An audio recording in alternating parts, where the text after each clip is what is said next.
Haiti is always described as the poorest country in the Western Hemisphere.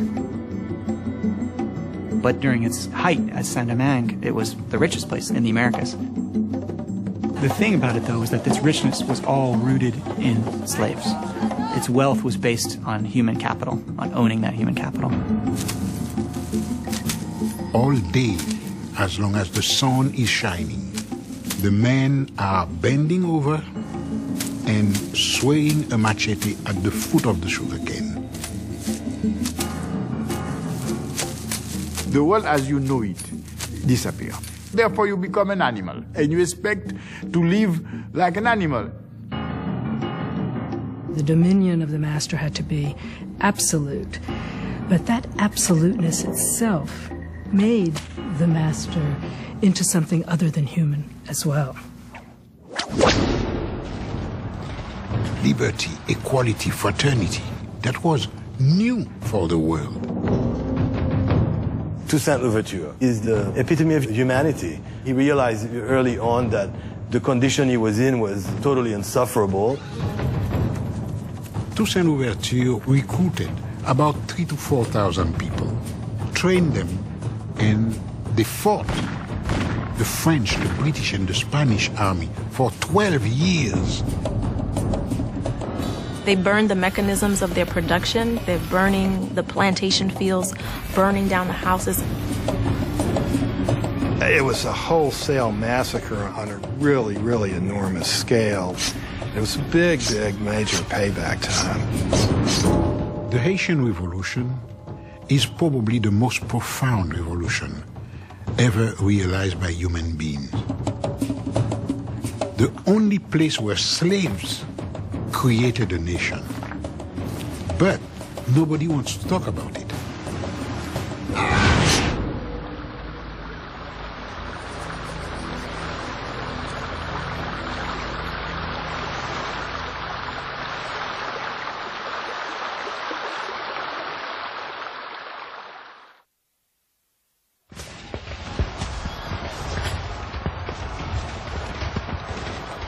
In the summer of 1789, when Haiti was still the dormant colony of Saint-Domingue, it was France that grabbed the world's attention. Parisian mobs rioted against the French king and against their own desperate poverty. Chanting slogans for liberty, equality, and brotherhood, they sparked a revolution that would fill history books for centuries to come. The trick about the French Revolution was that it meant a lot of different things to a lot of different people.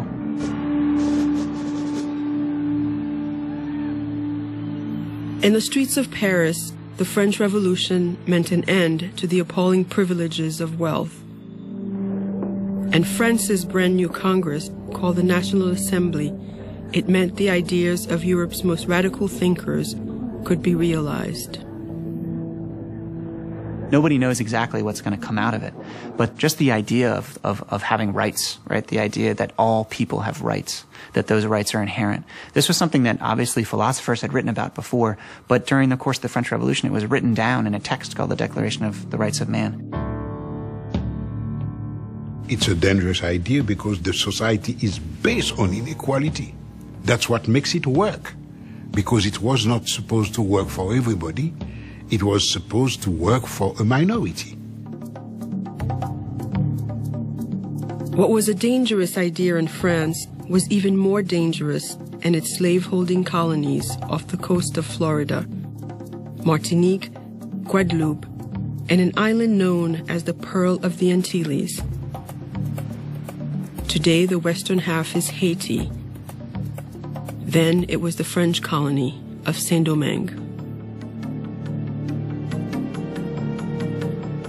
One thing that's fascinating about that time, people think things were very far away. They were not. News traveled very, very fast. We have to remember that the ocean was like a highway in the 18th century. I mean, the ships were constantly bringing news back and forth. Everyone was obsessed with news. Sailors would come off the ships. The first people they would talk to, the people they would work with as they were unloading the ships, were enslaved people. So there are reports who were describing the events that have been going on in Paris to the enslaved that are working alongside of them.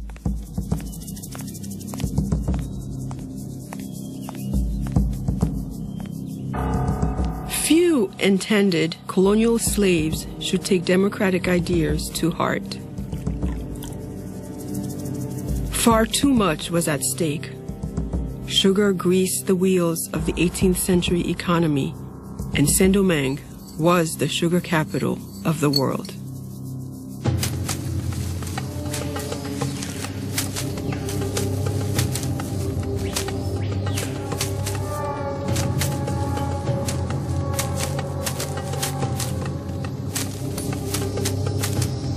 It was easy, even for France's political radicals, to ignore the agony that made it all possible.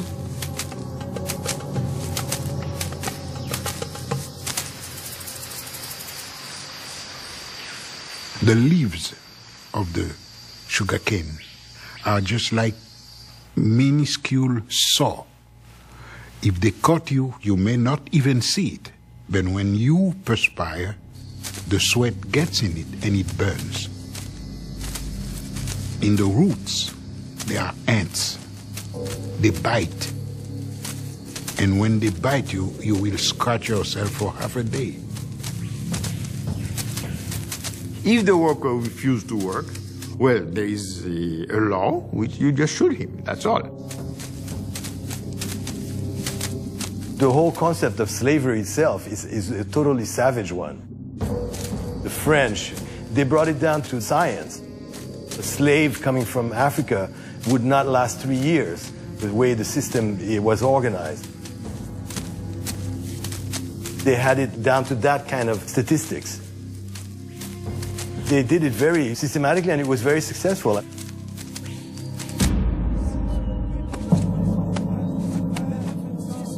Slavery in Saint-Domingue succeeded too on a foundation of relentless terror. Slave owner Stanislas Saint-Fouache explained it as rational management. Slow punishments make a greater impression than quick or violent ones. Rather than 50 lashes administered in 5 minutes, 25 lashes of the whip administered in a quarter of an hour. This is far more likely to make an impression.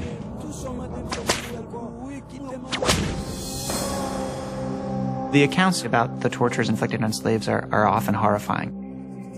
Legs cut off or arms cut off, amputations for runaways, rubbing hot powder or pepper and so forth into the wounds. Slaves actually hung and left to die.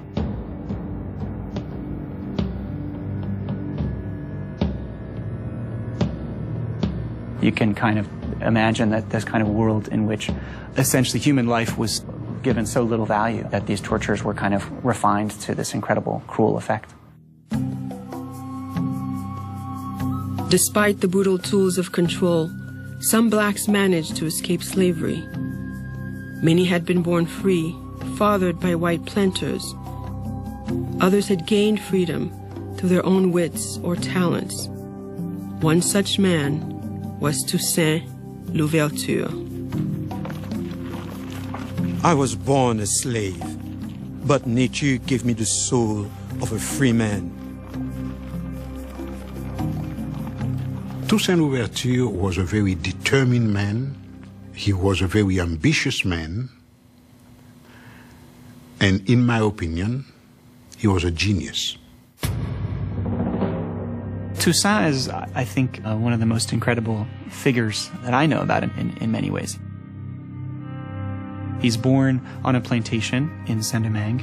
He grows up on that plantation. That plantation was owned by a man who was tolerant for the times. Toussaint was taught to read and write as a child. He eventually occupies a somewhat privileged role, if you can say that, on a plantation as a coachman and has a kind of relationship with the managers and masters in some ways. He becomes free in the 1770s, so he's somebody who kind of occupied different roles in society. And I think that's the key for understanding Toussaint, is that he saw possibilities where other people didn't. He had businesses, had contacts in the US and elsewhere, bank accounts, managed his affairs pretty well. The man was endless in organizational capacity. I mean, he would have been a fantastic CEO today.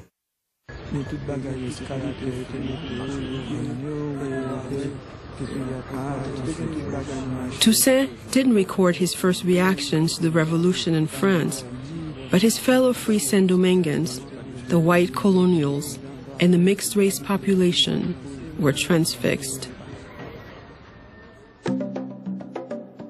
In 1789, there were about 40,000 white people and about 30,000 colored people who were, of course, their sons and cousins and so on and so forth, who were landowners themselves, many of them, slave owners themselves, many of them, very effective businessmen, many of them, involved romantically with the white master class. One of the things that's important to remember about Haiti and race is it wasn't simply black and white. Instead, you had numerous gradations of color. One historian went so far as to give 110 categories of color, from absolute black to absolute white. And to each combination he gave a name: mulatto, quadroon, Mameluke. And what he was accounting for was the drops of black blood. Whites hoped for more control over the colony's governance, but the colony's mixed-race population hoped for more fundamental changes. They had been born free, but not equal. They had to show physical respect for the white. Stand up when they are in presence of a white, call them Mr. or whatever title they wanted to have. It was not easy for them, and that's exactly why they were the first one, before the blacks, they were the first one to ask for equality. The mixed-race population of Saint-Domingue decided their chance had come in 1791.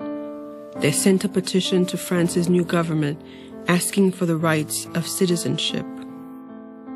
This is a powerful message to have been taking place in a society that was explicitly organized on inequality. It's like dynamite. The petition asked for civil protections, and it enraged the island's white population. Working-class colonists began a full-scale intimidation campaign.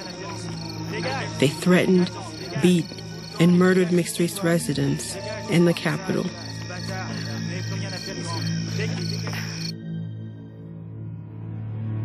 But the petition met a different reception back in Paris. The new breed of delegates in the National Assembly issued a landmark decree. They extended equal rights to the small population of mixed-race people born of two free parents.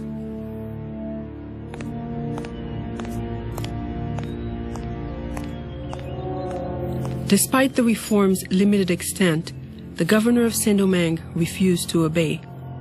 Colonial whites felt profoundly betrayed. Some, such as a planter's wife named Madame de Rouvray, began discussing radical thoughts of their own.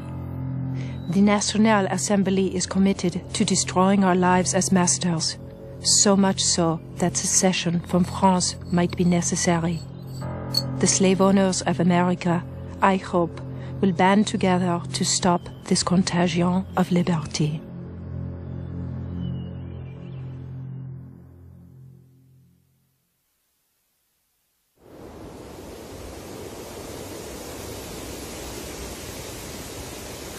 The good Lord who created the sun which gives us light from above, who rouses the sea and makes the thunder roar, watches us.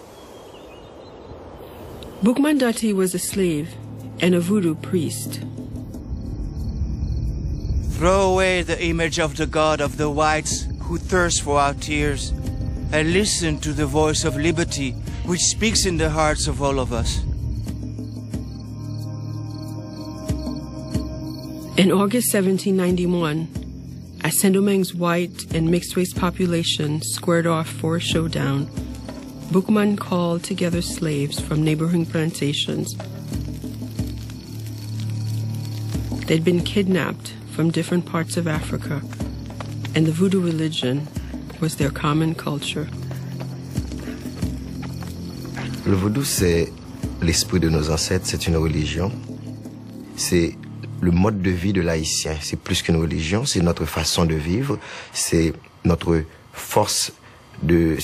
Le vaudou est libérateur, le vaudou est dignité, le vaudou est sagesse, et le vaudou, c'est notre tradition.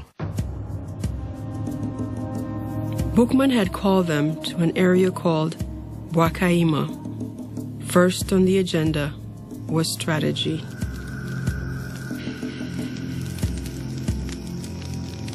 That ceremony of Wakaima is the first Haitian Congress, the beginning of the revolution.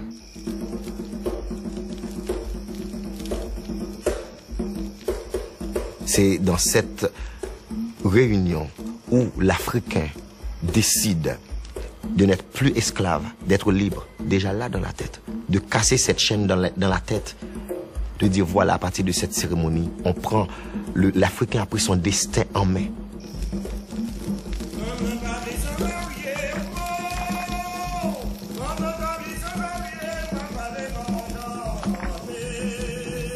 Haitian tradition says the slaves of Saint-Domingue planned that night to revolt. They timed their uprising to start on multiple plantations in 2 weeks' time. And they swore each other to secrecy. They even said that they killed a pig and they drank the blood.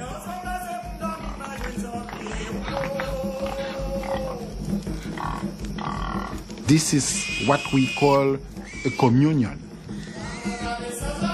Communion that to keep what you have heard, what you have said to themselves.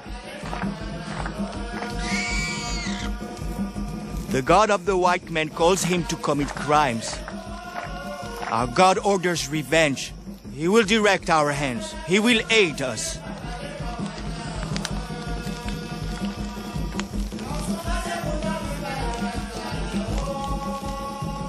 On the night of August 22nd, 1791, 1,000 enslaved Africans attacked their masters.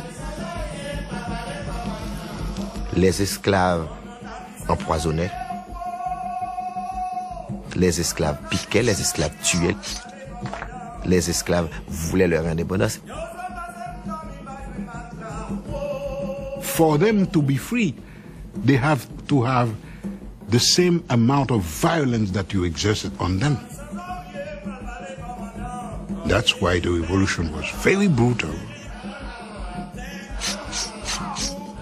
This is that hatred in the first day that came out.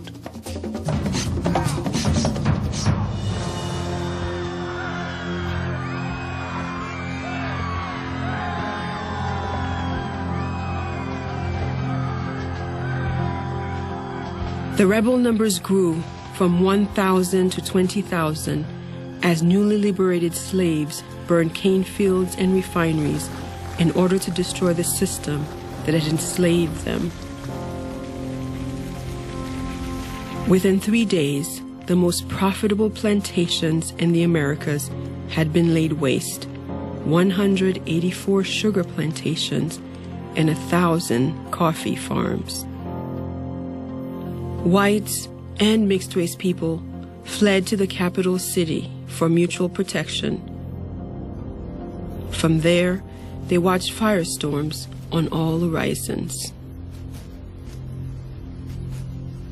You've got a fiery cataclysm of enormous scale. I mean, the people on ships in the harbor supposedly could read their mail by the light of these fires that were, 10, 15, 20 miles away, to give you some faint idea of what this would have been like if you were there.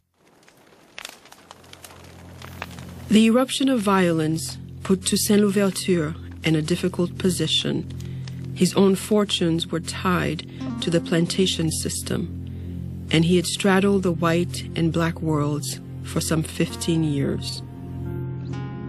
Toussaint was no longer a slave. He didn't have the mentality of a slave.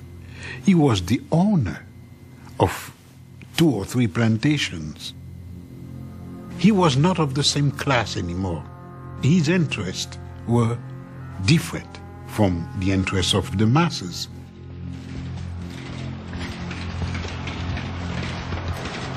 But Toussaint's first reaction to the raging violence was based neither on money nor race. It was personal. He went back to the plantation where he had been born to protect his former owners. It's true that Toussaint Louverture did return to the plantation in the early days of the insurrection and kind of maintained order there. And there's the question of why. Why would he do that? I think Toussaint was somebody who understood the value of humanity in many ways, right? And I think he probably had gained that precisely from being on the receiving end of slavery. Back in the capital city, as Toussaint helped his former master flee the violence, Saint-Domingue's whites repelled assault after assault. They soon regrouped and launched their own offensive.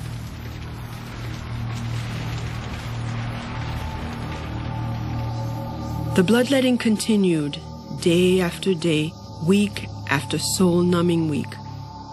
French colonist Pamphile de Lacroix. The country is filled with dead bodies which lie unburied. The Negroes have left the whites with stakes driven through them into the ground. And the white troops, who take no prisoners, leave Negroes dead upon the field. 3 months after the revolution started, the voodoo priest Boukman Doti was killed in battle. White soldiers decapitated him and burned his body in view of the rebel camp. In the words of one observer, the conflict in Saint-Domingue had become an exterminating war.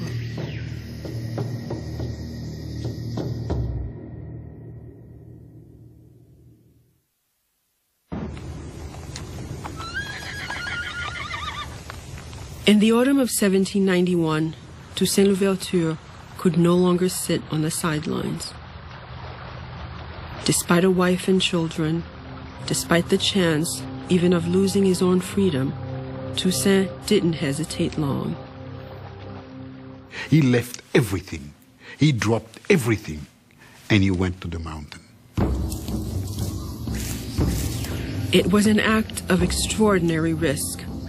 The island's 500,000 slaves outnumbered whites by 12 to 1. But their ultimate prospects were poor. Few had experience in military strategy, and they had no unifying history or long-term vision. The fact is, a lot of people didn't really know what freedom was supposed to look like. Nobody had really even theorized or imagined this before. Toussaint, on the other hand, had a unique window on the world. He was schooled in African and European culture alike, and had read some of France's most radical thinkers. Toussaint had certainly read a text by l'Abbé Raynal, which predicted that out of the colonial slave system with its, frightening imbalance of numbers and horrible suffering and all of that, there would emerge a leader, revolutionary leader. I believe Raynal referred to him as a black Spartacus. Toussaint is a literate person. There's no way he would have missed this. As rebel leaders struggled to forge a disciplined fighting force, Toussaint's talents and intellect set him apart. Then, in December 1791, some 4 months after the rebellion began, black enthusiasm began to crumble. The new French government in Paris sent more than 10,000 military reinforcements to help the colonists reestablish white rule. Supplies were scarce in the mountains, and winter brought famine to the rebel lines. Thousands began to surrender. Toussaint Louverture was not somebody who liked violence, really. He was good at it if he had to do it, but he preferred to use negotiation, diplomacy, guile, trickery, anything but.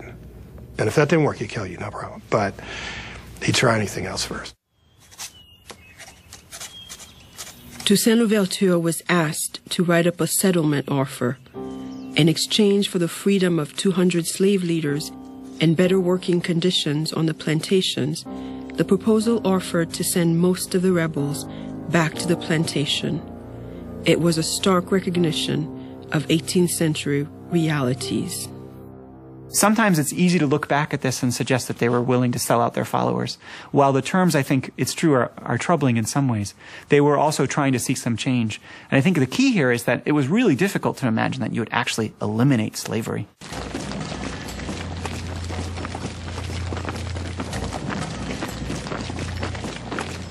New French commissioners had just arrived from Paris to restore order. More liberal than the planters, they urged Saint-Domingue's whites to accept the rebels' offer, and they called slave leaders to the capital of Le Cap for negotiations. Trust was minimal.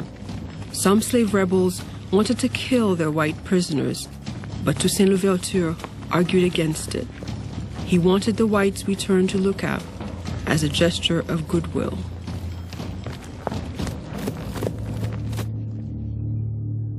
So Toussaint is sent to negotiate with the planters with the idea that, in a sense, a settlement can be reached.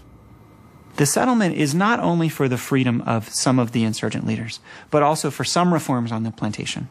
Small reforms, but reforms that, at least in the letters they describe, their followers really want. Whether the small group of leaders actually would have had the power to say to all of these people that they'd taken out, okay, you're going back to work now, here's your chains. I don't know. As it happened, the white people were so short-sighted that they didn't even give them the opportunity to try. The whites said no. They said no. Because at that time, they were the one who wanted revenge. They forget about what they have done for 3 centuries, and they think that they were the victims in that thing. So they have to avenge themselves. So they're not going to forgive or forget anything. They refused. Of course, he's taken up arms against them. But at the same time, he's made a lot of concessions, and he's struggled against his own followers to say, look, we're going to treat the prisoners well, we're going to trade with them, we're willing to make a deal. And to have that refused by the planter class, I think certainly must have had a radicalizing effect. Toussaint's support for a settlement abruptly ended, and with it, the best deal the whites would ever see.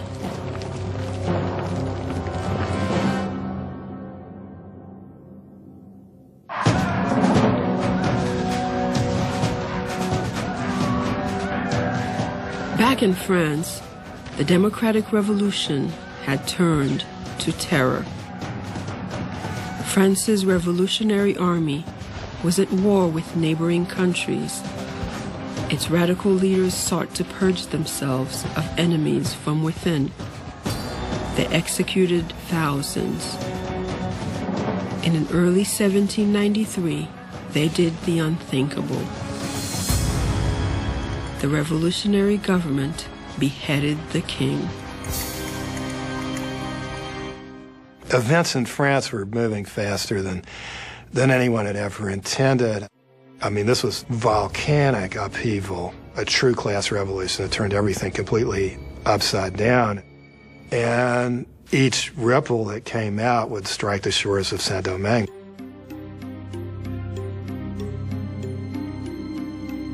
One of the biggest ripples from France that washed into Saint-Domingue's shores was a commissioner named Léger Félicité Sonthonax. He was a French revolutionary with radical ideas about life in the colony.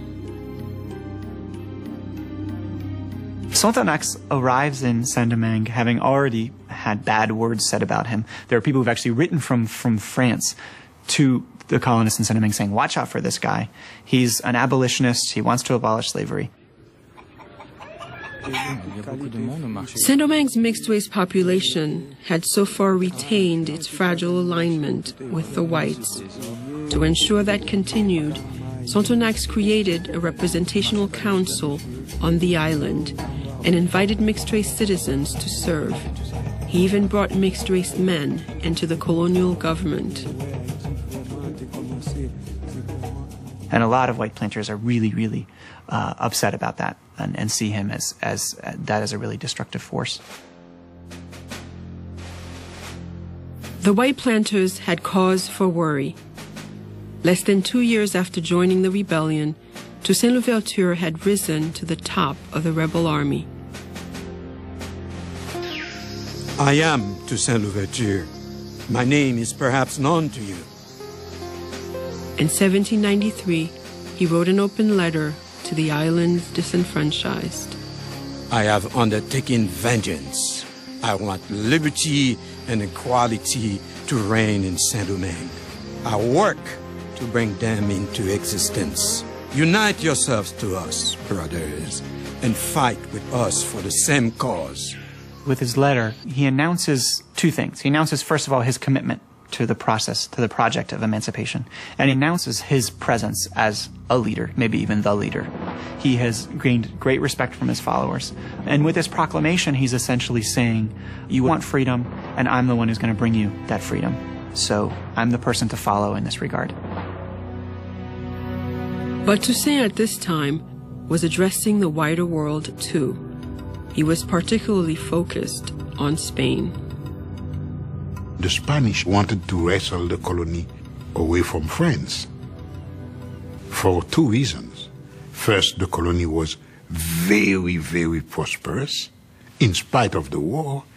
And second, that prosperity was used by the French Revolution to combat them in Europe.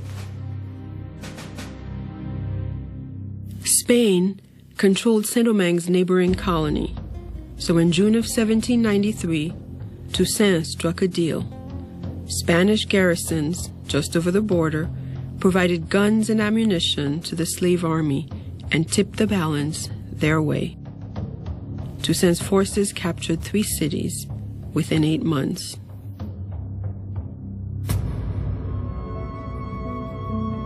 Saint-Domingue's white planters were desperate. Many hated the new order in France. In a treasonous move, they invited the British to help put down the slave rebellion. Now, the empires of France, Spain, and England, along with a vast army of former slaves, were fighting for control of the small island colony.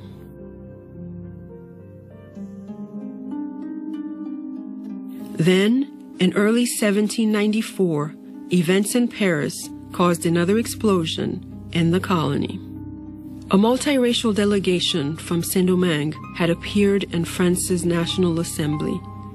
They had been sent by Commissioner Sonthonax with a dramatic message. He had pledged freedom to Saint-Domingue slaves for fighting the armies of Britain and Spain. The emissaries made a compelling argument.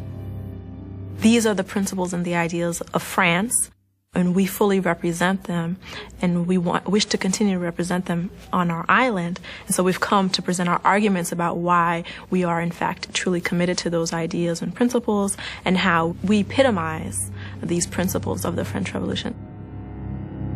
I think it was very powerful for the representatives of France to hear essentially that what had happened in the Caribbean is that the white slave owners had deserted France. They had gone over to the British, they had fought against the Republic, and the true people, the true Republicans in Saint-Domingue were these enslaved people who just wanted their freedom. The French National Assembly endorsed the emancipation of Saint-Dominguean slaves. But that was not all. The delegates freed slaves throughout the entire empire, too. And there's rejoicing and celebration. There's an older woman, a free woman of color, who's traditionally gone to the debates, who sort of sheds tears and is brought down and celebrated as part of this moment. And there are speeches in Paris, celebrations of this event throughout France. It's really seen as a kind of triumph for the French Revolution, for the ideals of the French Revolution, that this worst form of hierarchy, enslavement, and oppression has been abolished in the Caribbean.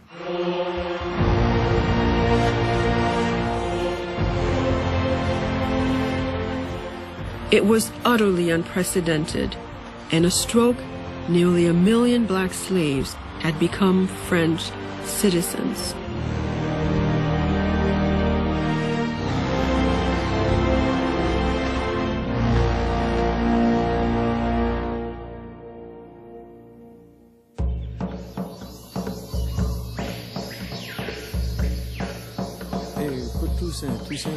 Word that the French revolutionary government had freed its slaves reached Saint-Domingue quickly.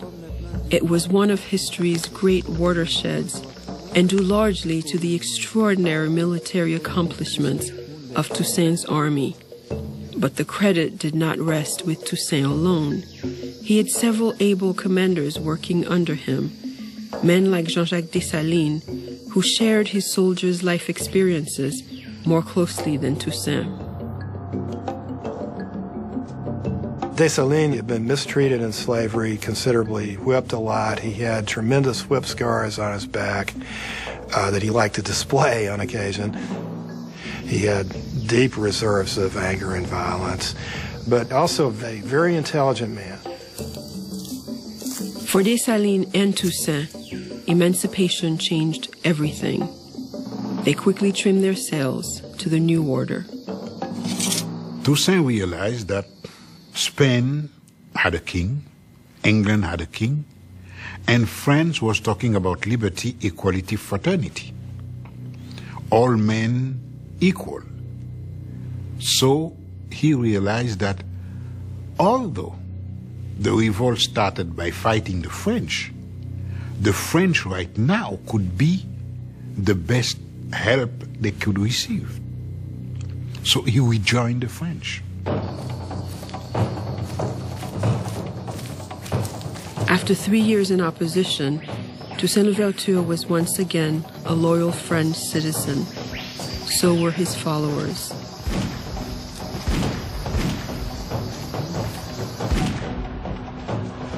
It tipped the balance. Before long, Toussaint, Dessalines, and the army of ex-slaves pushed the Spanish out of Saint-Domingue. The British soon followed. Word of Toussaint's astonishing string of victories against white armies was spreading across the European world. They didn't like it. They didn't like it at all that there was a black general beating white armies. They didn't like it. Slaveholders everywhere were stunned and worried. In the United States, for instance, and in Cuba, they didn't want even white Frenchmen to come because they would tell the story. Why are you running away from Saint-Domingue? They would answer that. And no matter what they answer, it would be known that there was a black revolt. We confronted dangers in order to gain our liberty, and we will be able to confront death in order to keep it. Slaves had once accepted their chain because they had not experienced a state happier than slavery. But those days are over. The people of Saint-Domingue would rather be buried in the ruin of their country than suffer the return of slavery. Toussaint's ringing language showed his profound attachment to democratic ideals, but there was another side to Toussaint too. Anybody who looked like they threatened Toussaint either ended up dead or deported. Toussaint had already been appointed brigadier general and then governor of Saint-Domingue. No black man had ever risen so far in the colonies. But Toussaint had a rival. The beloved French civil commissioner, Félicité Sonthonax. Sonthonax was extremely popular because he was the one to say, okay, slavery is abolished. He was very popular, and the blacks used to call him Papa Sonthonax. That didn't go well with Toussaint. Toussaint is very friendly with Sonthonax as long as Sonthonax can serve his purposes. No, and nothing personal about it. When Sonthonax becomes useless, he will send him back over there. That's as simple as that. And in 1797, Toussaint, in fact, no longer needed Sonthonax. In a series of political maneuvers, he isolated the civil commissioner. Then in August, he forced Sonthonax off the island. Toussaint Louverture had triumphed again.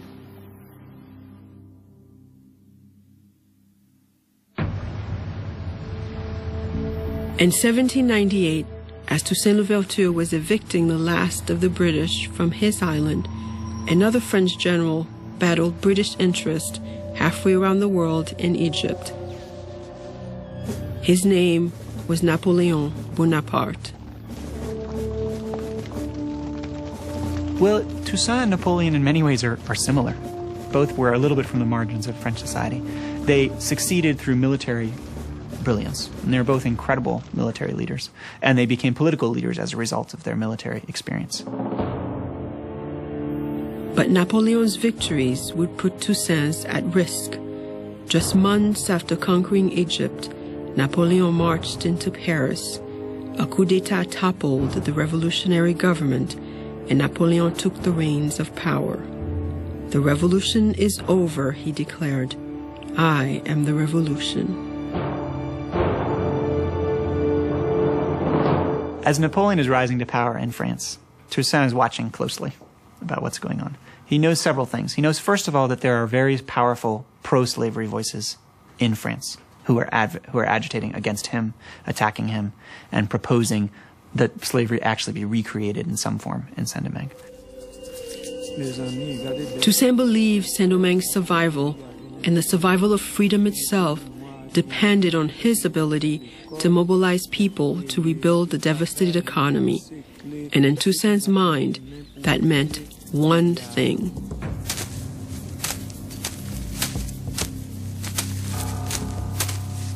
His black followers should return to the cane fields.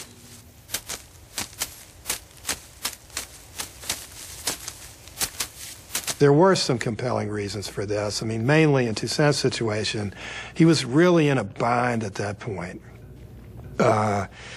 in the sense that his hope for peace was restoring productivity on the plantations, recreating the sugar trade in particularly. But nobody wanted to go back to that kind of work, so he pretty well had to force them. And then the people began to think, this is a lot like slavery. He was strong, maybe a little too strong with the blacks in several occasions, but he had to do it. He had to do it. To be a leader, you got to know where to lay back, and you have to know when to say, okay, guys, go ahead, let's do it. If you don't do it, hell, whatever the consequences, you'll pay for it. Most newly freed slaves didn't see it that way. They wanted to work for themselves, growing crops for food rather than export. Toussaint's luster began to tarnish. Napoleon, on the other hand, was riding high. He restructured the government and proclaimed a new constitution for France. Far from enshrining black emancipation, it opened the door for France to reinstitute slavery in its colonies. When Louverture heard that, he really understood that something was changing. And more ominously, he understood that he didn't have any way to influence Napoleon. And so what he did in kind of typical Toussaint fashion is he responded by saying, okay, Saint-Domingue is going to have its own laws. Well, here they are. I'm in charge here. I might as well write the Constitution. Toussaint's constitution decreed slavery would never exist in Saint-Domingue again, and it was the first in history to prohibit discrimination based on skin color, a milestone that U.S. law would not guarantee for another 150 years. The Constitution had troubling elements too. It made Toussaint governor for life, with sole authority to designate his successor. Toussaint is a great hero to me, but this was not a good idea. I mean, he basically, with that gesture, installed permanent military dictatorship, which has remained a problem in Haiti for 2 centuries. He could have done what he needed to do without that, I think. Not quite sure why he did it. But that was enough to send Napoleon over the edge. Napoleon Bonaparte had had enough of revolution, and according to Napoleon, the U.S. President, Thomas Jefferson, shared his view. The prospect of a black republic is equally disturbing to the Spanish, the English, and the Americans. Jefferson has promised that at the instant the French army has arrived, all measures will be taken to starve Toussaint. Rid us of these gilded Negroes, and we will have nothing more to wish for. Toussaint tried urgently to show Napoleon that military logic, if nothing else, proved the merit of black ambitions. Toussaint was writing Napoleon. He wanted so much to be recognized as saving this land for France. His efforts failed. In 1802, Toussaint was stunned to see the largest French expeditionary force ever assembled entering Saint-Domingue's harbor. Its mission was simple. Napoleon wanted to turn back the clock. My decision to destroy the authority of the blacks in Saint-Domingue is not so much based on consideration of commerce and money, as on the need to block forever the march of the blacks in the world. Toussaint Louverture fought the invading French army for 3 grueling months, but the island's black population, now disenchanted with his leadership, offered lackluster support.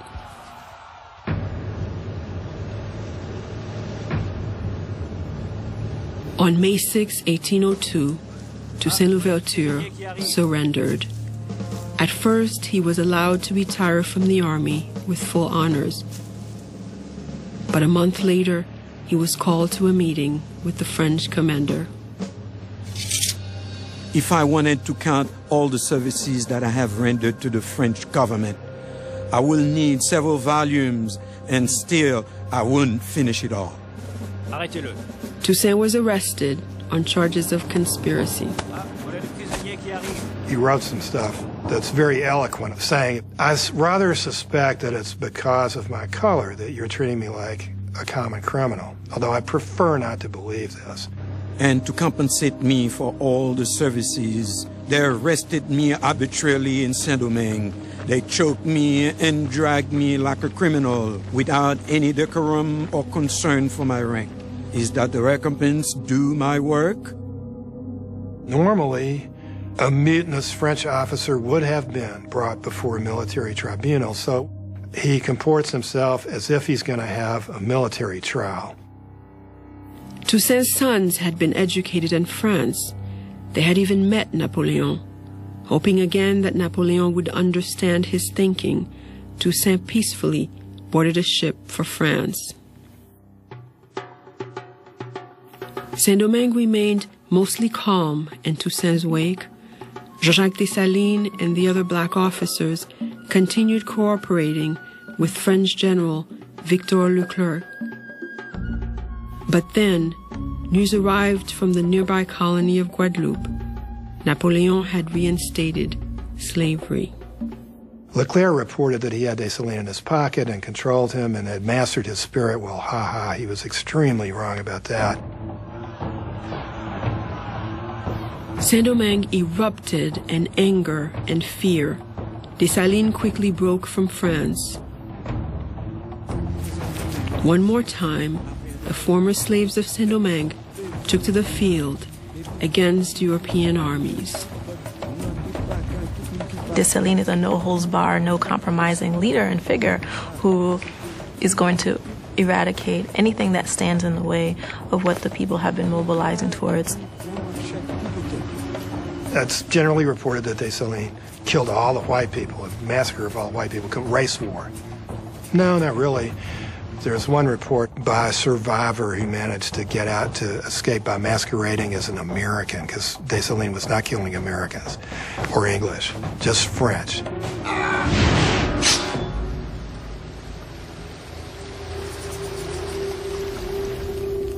One fleeing white, Pierre Chazot, paused on a mountaintop to observe the devastation.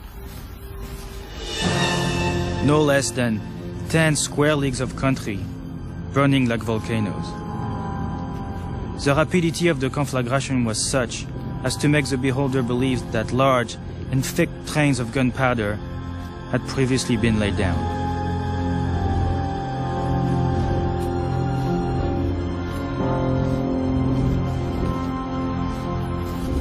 The war becomes this extreme scorched earth kind of campaign in which Dessalines and others burn the towns in order to basically leave the French with no choice but to depart.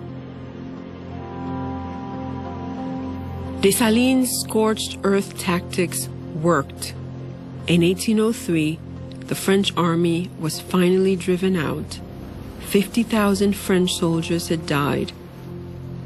And Saint-Domingue, Haiti, became the world's first Black Republic. This is a powerful story. It wasn't just an anti-colonial revolution, but it was also an anti-slavery revolution in that it said your economy and your privilege, which is based on forced labor, cannot stand, it will not stand. It's a message that translates through time. Independence is the strongest feeling of human being. I think we all, in some ways, have inherited something from this revolution, because it's really the first place that people insisted absolutely that human rights were for all people. It's something that everybody should know about it, to know exactly what our species, not black people, but our species can realize. But Toussaint Louverture never lived to see victory.